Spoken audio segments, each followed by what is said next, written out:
విషయాలు మనకొద్దు అంటారు. వాళ్ళే పెద్ద పెద్ద నాయకులతో లింక్స్ పెట్టుకొని వాళ్ళకున్న పనులు ముగించుకుంటారు. ఇలాంటి సమస్యలను బట్టి ఈనాడు క్రైస్తవ సమాజం ఘోరమైనటువంటి బాధలోనికి నెట్టివేయబడుతుంది. ఈనాడు కే పాల్ గారు ముందుకొచ్చారు ఒక పార్టీ ద్వారా.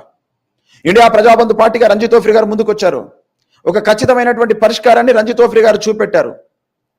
వారి మీద ఉన్నటువంటి వ్యక్తిగత అయిష్టముతో దూరం పెట్టడం వల్ల ఈనాడు క్రైస్తవ సమాజం బాధను అనుభవిస్తుంది. రేపు దేవుని దగ్గరికి వెళ్తే కూడా ఈ క్రైస్తవులందరూ దేవుడు ఖచ్చితంగా వీళ్ళందరినీ కూడా గద్దిస్తాడు. ఒక ఖచ్చితమైన పరిష్కారం మీకు ఇచ్చిన తర్వాత కూడా దాన్ని మీరు సరిగా ఉపయోగించుకోలేదురా అని దేవుడు ఖచ్చితంగా ఈ క్రైస్తవులను బోధకులందరినీ ఖచ్చితంగా గద్దిస్తాడండి. ఎందుకంటే పరిష్కారం మన దగ్గర లేక కాదు, ఆ పరిష్కారములోనికి అందరూ రాకపోవడం వల్ల ఈనాడు చాలా పెద్ద డ్యామేజ్లే జరుగుతున్నాయి. అందరైతే ఇప్పుడు భయభ్రాంతులకు గురవుతున్నారా లేదా?